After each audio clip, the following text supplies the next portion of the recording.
Euzu billahi mineşşeytanirracim. Bismillahirrahmanirrahim. Rabbi şrah li sadri ve yessir li emri ve hlul uqdeten min lisani yefqahu qawli. Allahın salamı, bərəkəti və məğfirəti olsun pak əhl-i beytinə və siz dəyərli əhl-i beyt əleyhissalam aşiqlərinin üzərinə. Sizləri və özümü Allahın təqvasına riayət etməyə dəvət edirəm. Allah təbarək və Teala hər birimizi təqva əhlindən qərar versin inşallah. İslam dinində moizə çox önəmli bir yerə sahibdir. İslam dinində bəzən Allah təbarək və Teala'nın peyğəmbərlərə moizəsindən rastlaşırıq. Yəni dinimiz Qur'an-ı Kərim və müqəddəslər bizlərə nəql edirlər ki, məsələ Allah təbarək və Teala Həzrət Musaya belə bir moizə elədi, tapşırıq verdi. Və bəzən də görürük ki, Peyğəmbər salavatullah öz səhabələrinə, Həzrət Əli əleyhissalam və Əhl-i Beyt əleyhissalam öz səhabələrinə, dostlarına moizə eləyibdilər ki, bunun bir ali hədəfi var. Ali hədəf budur ki, moizə ümumiyyətlə hədislərdə də var, ölmüş qəlbləri dirildir. Və bəzən də tarixə baxanda görürük ki, Həzrət Rəsulullah yanındakı xüsusi təqva əhlindən olan səhabələrinə deyib ki, məni moizə eləyin. Peyğəmbər, o Peyğəmbər ki, əşraful ənbiyadır, Peyğəmbərlərin ən üstünüdür, xilqətinin ən üstünüdür, yaradılmış insanların içərisində ən əzəmətli, ən böyük, ən ali məqama sahib olan şəxsiyyətdir. Bəzən öz yanındakı təqva əhlindən olan səhabələrə deyir ki, məni moizə eləyin. Bu tarixi faktlara biz baxanda görürük ki, həqiqətən moizə insanın həyatında çox-çox böyük yerə sahibdir və insanı batdaqlıqdan, insanı rəzilliklərdən, insanı xoşa gəlməz bütün pis xislətlərdən paklayır, çəkir, çıxardır. Və bir dənə də tarixdə bəzi hadisələr baş veribdir ki, onlardan biri də sizlərə bugün ərz etmək istədiyim, Həzrət Rasulullah sallallahu aleyhi və alihi və səlləm Allahın müqərrəb mələyi olan bütün peyğəmbərlərə və övliyalarına vəhiy gətirən mələyi Həzrət Cəbrail əmin əleyhissalama Peyğəmbər salavatullah ərz eləyir ki, ya Cəbrail, məni moizə elə. Yəni, mənə müəyyən bir şeyləri öyrət, mənə müəyyən bir sözlər de ki, mən o sözlərə əməl eləyim, o şeylərə diqqət yetirim. Bəzən dedik ki, moizə olunur Allah Teala tərəfindən, bəzən moizə olunur mələk tərəfindən, bəzən moizə olunur Peyğəmbər tərəfindən, bəzən moizə olunur Allahın övliyası imamlar, əimmə tərəfindən, bəzən moizə olunur biz günahkar bəndələrin tərəfindən, axundların, imamların tərəfindən, bəzən də moizə olunur sadə bir nəfərin, görürsən ki, sadə heç bir dini titulu da yoxdur, görürsən Allah onların dili ilə sözü bizlərə çatdırır. Bəzən elə bir nüans olur ki, bir dənə ariflərin həyatına baxsaq görərik, olubdur bir böyük şəxsiyyətin, alimin birinin həyatında küçüylə gedəndə, görür ki, bir dənə haşa məsciddən, haşa huzurunuzdan, bir dənə içki içən, da öz əyhusda dura bilməyən bir nəfər uzaqdan gəlir, bu alim də məcbur ona sarı getməlidir. İstəyir ki, yolunu dəyişsin, istiqamətini dəyişsin, bu içki içən bu alimi görür. Gəlir, yaxınlaşır, buna bir sual verir. Deyir, ay filan kəs, adı yadımdan çıxıb indi həmin o alimin. Deyir, ay filan kəs, mən necəyəm elə də görünəm. Sən ki, başında belənsi bir əmmamə, əynində bir əba, əynində bir qəba, geyinibsən, dini libasdasan, sən həqiqətən göründüyün kimi varsanmı? Mən necəyəm elə görünəm? İçim də belədir, eşiyim də belədir. Sənin üzünün görünüşü kimidirmi daxilində? Deyir, həmin o alim 40 il həmin o sözə ağlayır. Bəzən Allah Teala eləsi içki içənin əlinlə insana moizə elətdirir. Onun dilinlə insana bəzi şeyləri çatdırır. Bu, hansı ki bir din alimi idi, o böyük şəxsiyyət idi. Zaten böyük mütəfəkkir idi. Böyük şəxsiyyət idi. Amma mənəvi aləmdə o başa düşdü ki, insanın görünüşü nə cürdür, daxili də o cür olmalıdır. Daxili nə cürdür, xarici də o cür olmalıdır. İnsan ikili oynamamalıdır. Gözə pərdə çəkməməlidir. Bəzən Allah özü muizə eləyir dedik ki, bəzən mələkləri muizə eləyir, bəzən peyğəmbərlər, bəzən imamlar, bəzən Allahın belə deyim, salih bəndələri muizə eləyir insanı. Bəzən də Allah Teala günahkar bir bəndənin dilinlə insana çatdırır ki, sən qəflətə düşmə. Qəflətə düşdüyün zaman nədir? Aqibəti insanın puç olur. Nə zaman ki qəflətdədir, qəflətdən ayrılmayıb puç olur. Ona görə baxırıq ki, tarixdə bir neçə dəfə belə bir hal təkrarlanıb. Həzrəti Rəsulullah Cəbrail Əmin əleyhissalama deyir ki, ya Cəbrail, istəyirəm məni muizə eləyəsən. Mənə bəzi tapşırıqlar deyəsən ki, mən onlara diqqət yetirim. Həzrəti Cəbrail Əmin Peyğəmbər sallallahu aleyhi və alihi və səlləmə 5 dənə muizə eləyir, yəni 5 dənə şeyi tapşırıq verir. Deyir ki, bu 5 şeyə diqqət yetir. Onlardan birincisi ölümü xatırlamaqdır. Həzrəti Cəbrail buyurur ki, nə qədər istəyirsən yaşa, sonunda öləcəksən ya Rəsulallah. Yəni əslində Həzrət Rəsulullaha deməklə biz insanlara deyir, onun dilinlə bizlərə çatdırır. Necə ki o içkili olan şəxs həmin o alimə deyir də, əslində Allah onun dilinlə ona deyir və bizlərə çatdırır onu. Zaten o alim böyük bir məqam sahibi idi, böyük bir şəxsiyyət idi, İslamda böyük bir mütəfəkkir idi. Onun dilinlə bizlərə çatdırır ki, insanın daxili necədir, xarici də elə olmalıdır. Xarici necədir, daxili də elə olmalıdır. Deyir ki, ya Rəsulallah, nə qədər istəyirsən ömür sür, sonunda öləcəksən. Yəni, Həzrəti Cəbrail burada Peyğəmbər salavatullaha başa salır ki, ölmək əslində başqa bir aləmə keçid eləməkdir. Bu aləm ki bizlərdə, biz indiki dünyada yaşayırıq, bu dünyada yaşadığımız müddət nədir? Bu dünyada yaşadığımız müddət odur ki, Allah bizə imtihan verib, görək bu dünyada bu imtihandan nə cür çıxacaq. Ahirətimiz üçün biz nələr aparacaq? Söhbət ondadır. Söhbət ondadır, məsələ ondadır ki, bu dünyadan biz necə köçüb gedəcəyik. Deyir, nə qədər istəyirsən yaşa, istəyir 1000 il ömür sür, Həzrət Nuh əleyhissalam kimi, sonun nədir? Ölümdür. Və nə qədər ki peyğəmbərlər, bir neçə peyğəmbərlər Allah təbarək və taala tərəfindən qeybə çəkilib, qiyamət gününə qədər yaşayacaqlar, ömür sürəcəklər, amma sonları nə olacaq? Ölüm olacaq. Və Qurani Kərimdə Allah təbarək və taala buyurur ki, kullu nəfsin zaiqətul mautdir. Bütün yaradılmış nəfslər, yəni bütün yaradılmış canlı varlıq bir gün ölümü dadacaq. Ölümdən qurtuluş yoxdur. Bu ən böyük mucizədir bu ayə. Bu ən böyük mucizədir ki Allah Teala buyurur, bütün yaradılış bir gün ölümü dadacaq. Bu həqiqətdir. İnsan gərək ölüm üçün hazırlıq görə. Ölümü tez-tez xatırlamağın insanın həyatında bir çox faydaları var. Onlardan biri də Peyğəmbər sallallahu aleyhi və alihi və səlləm ölümü xatırlamaq haqqında buyurur ki, ölümü tez-tez xatırlamaq dünya ləzzətlərindən insanı uzaqlaşdırır. Dünyanın bəzi xüsusiyyətləri var, bəzi xüsusiyyətləri var ki, o xüsusiyyət budur özünün ləli cəvahiri, özünün cilvələnməyi insanları axirət azuqəsindən nədir? Əli boş saxlayır.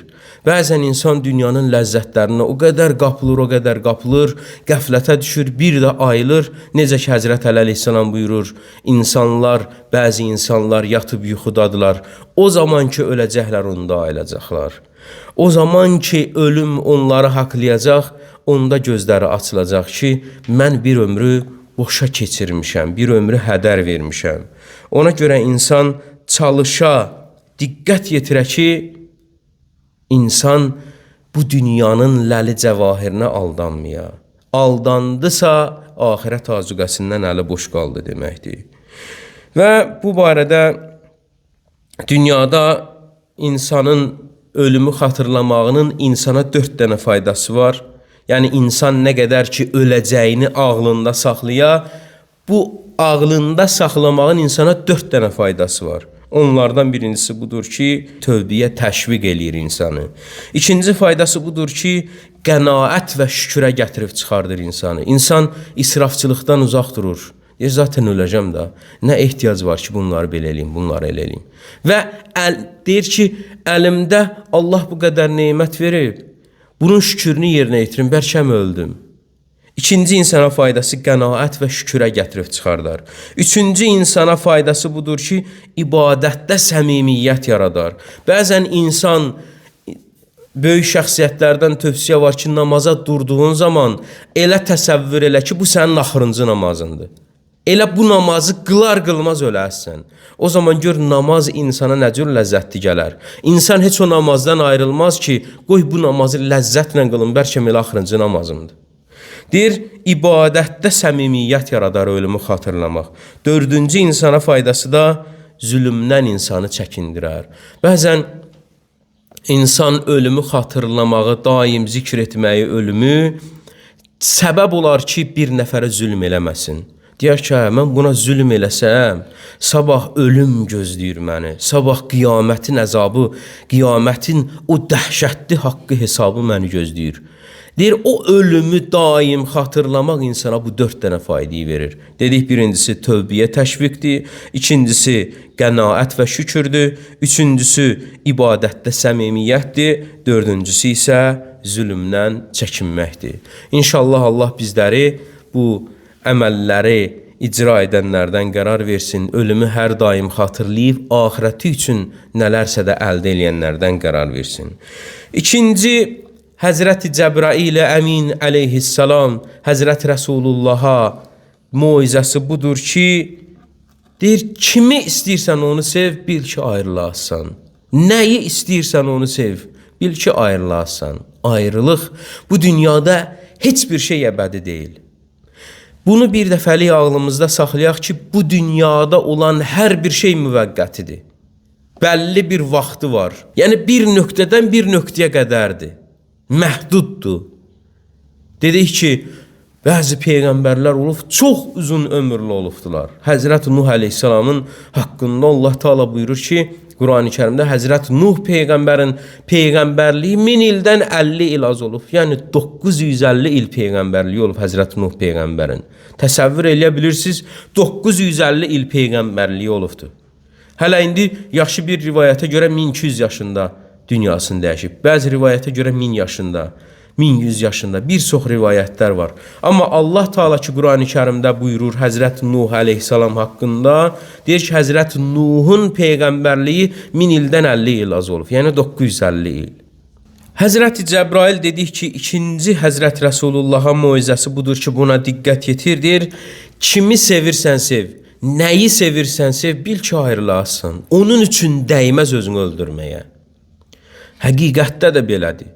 Bəzən bəzi insanlar var, dünyaya o qədər həris olur, dünyaya o qədər bağlı olur. Dünya özünün də xəbəri olmadan onun ilahına çevrilir, onun Rəbbinə çevrilir. Dünyayı insan ki özünə Rəbb edindi, dünyayı insan ki özünə bir ilahiləşdirdi, o qədər ona bağlandı, bütə çevirdi dünyayı özü üçün, axirətdə əli boş qalacaq. Ahirətdə dünyada olan heç bir şey, dünya ilə əlaqədar olan heç bir şey ona fayda verməyəcək. Ancaq dünya o zaman insana fayda verər ki, dünyadan istifadə eləyəsən, nə üçün? Ahirətinə azuqə yığmaq üçün. Ahirətin üçün nələrsə də toplayasan, o zaman insana fayda verəcək.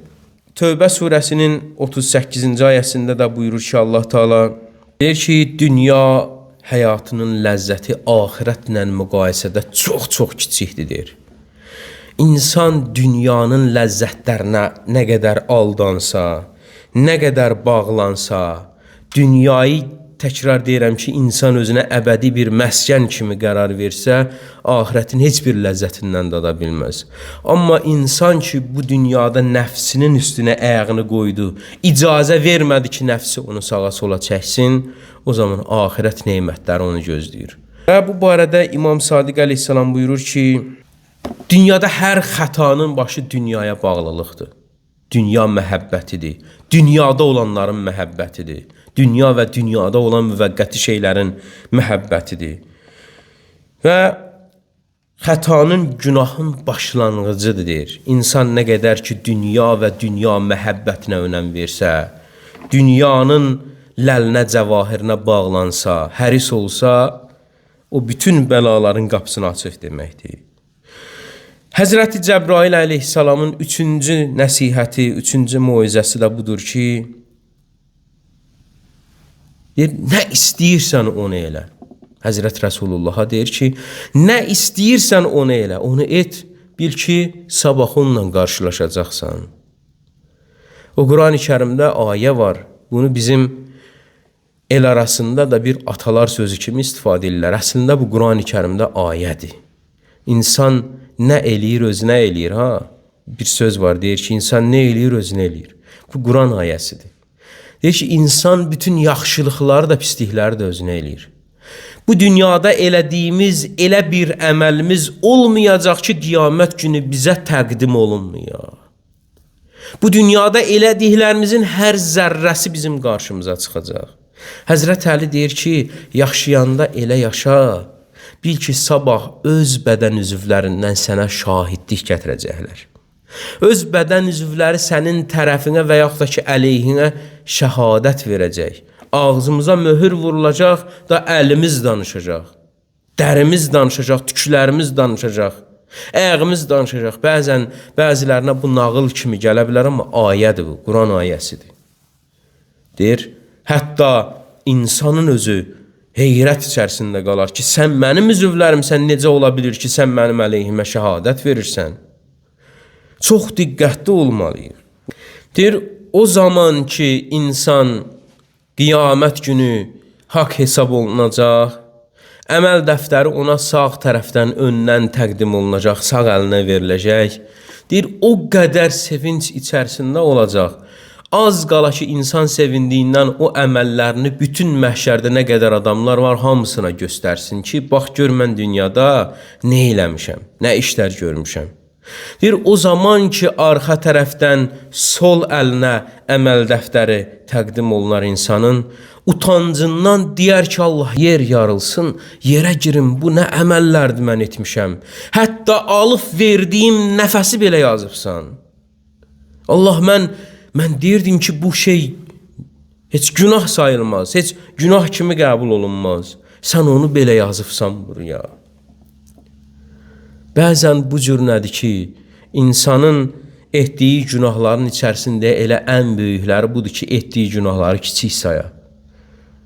Böyük şəxsiyyətlər, böyük məqam sahibləri, böyük ariflər həmişə bir günah qalxsın bir tərəfə, bir balaca səhv eləyəndə, ya özünə qarşı, ya bir şeyə qarşı bir səhv eləyəndə günlərlə, aylarla oruç tutardılar ki, Allah, mənim o səhvimi, xətamı bağışla, mən böyük səhv eləmişəm.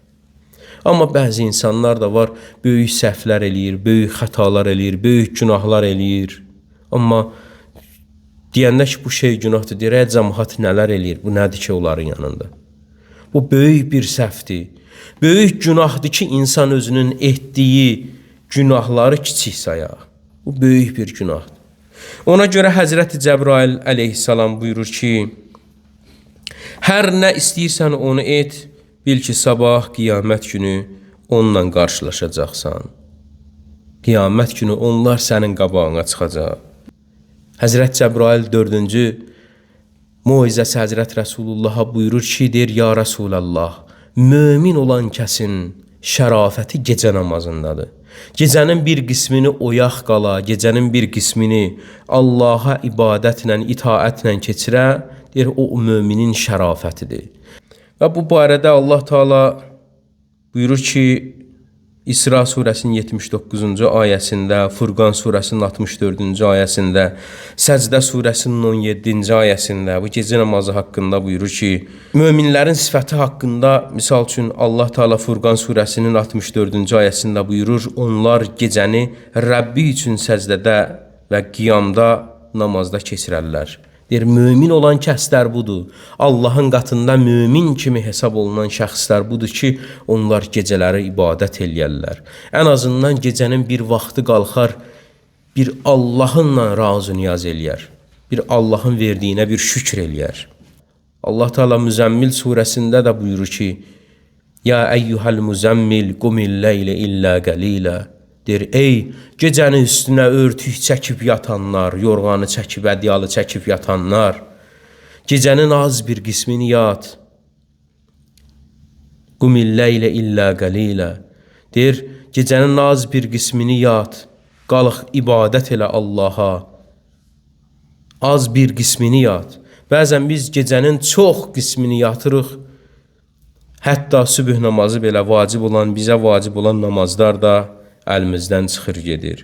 Elə olmasın ki, insan müstəhəb qalsın bir qıraqda, insanın vacibatı da əlindən çıxsın, getsin. Və gecə namazının bir çox insana faydaları var. O faydalardan birincisi buyurur ki, müminin şərəfini ucaldar. Müminin izzətini artırar. İkincisi, ruzini çoxaldar gecə namazı. Üçüncüsü isə üzün nurlu eləyər gecə namazı. İnsan ki, gecə namazı qılsa, bu faydaları əldə etmiş olar. İmam Cəfər Sadiq əleyhissalam buyurur ki, müminin şərəfi gecə namazı qılmaqdadır. İzzəti isə insanların əlindəkindən, yəni mallarından gözünü çəkməkdədir. Gərək mömin olan kəs gecə namazı qıla. Beşinci tövsiyəsi isə budur ki, müminin izzəti cəmaatın abrını aparmamaqdadır. Əgər bir şəxs izzətli, şərəfli bir mömin olmaq istəyirsə də Allahın huzurunda, deyir, heç kimin abrını aparmasın. Heç kimin abrını aparmasın. Deməsin ki, filan kəs belədir, bəhman kəs belədir, o bu işlə məşğuldur, o işlə məşğuldur. Zaten Allah Teala görmürmü? Allah Teala hamını görür. Kim nə istəyir, onu etsin, Allahdan gizlin, heç nə yoxdur. Allah zaten alıb verdiyimiz nəfəsi görür. Ağlımızdan keçirib icra etmədiklərimizi görür Allah Teala. Qaldı ki, insan, misal üçün, gedə bir işi görə, bir günahı görə, bir şeyləri görə Allah onu görmüyor. Mümkün deyil. Allah, onun peyğəmbəri və o adamlar ki, mömindir, İzzət, şərəf onlara məxsusdur. İzzət, şərəf onlara məxsusdur. Peyğəmbər salawatullahdan rivayət edirlər ki, bir gün Peyğəmbər salavatullah Kəbə evini ziyarət eləyirdi, təvaf eləyirdi və Kəbə evinə belə baxdı. Dedi, sən nə gözəl bir evsən, sən nə müqəddəs bir məkansan. Amma müminin məqamı səndən üstündür Allahın qatında, dedi. Ey Kəbə! Deyir ki, bir gün Həzrəti Davud əleyhissalam Allah Teala'ya sual verir. Deyir ki, ey aləmlərin Rəbbi olan Allah, hər bir padişahın, hər bir böyük şəxsiyyətin bir xəzinəsi olur. Sən Allahın xəzinəsi nədir? Hardadır? Deyir, Allahdan nida gəlir Davud əleyhissalama. Deyir ki, ey Davud, mənim xəzinəm ərşdən yekədir, ulduzların sayından çoxdur. Yerdən böyükdür, göydən ucadır. Və o boyda saydı deyir, hədislərdə var ki, Davud əleyhissalam az qaldı özündən geçsin. Ki Allah bu hardadır? Yerini göstər, biz də bilək. Allahdan nida gəldi ki, dedi, o möminlərin qəlbidir, möminlərin qəlbindədir. Dedi, mənim xəzinəm müminin qəlbidir. Müminin qəlbi o qədər önəmlidir ki, insan gərək bir müminin qəlbini sındırmaya, insan gərək bir müminin abrını aparmaya. Bugünkü gündə çox təəssüflər olsun ki, bütün qüvvələr, bütün insanlar, bütün təşkilatlar əl-ələ veribdilər, bir-birinə həmrəylik eləyirlər ki, bir müminin, bir Allahın yolundan gedən, bir əhl-i beyt tərəfdarının, bir vilayət xəttində addımlayanların abrını aparsınlar. İnsan nə bir müminin abrını aparsın, nə bir müminin qəlbini sındırsın, nə bir müminin haqqını tapdalasın. Allah Teala qiyamət günü öz haqqından keçəcək, amma bunlardan keçməyəcək. Allah bunlardan keçməyəcək ki, onun şah əsəri olan, yaratdıqlarının içərisində ən üstün olan insanın və insanların içində də ən üstün olan bəndə, müminin haqqını bir insan tapdalıya. Bundan keçməyəcək.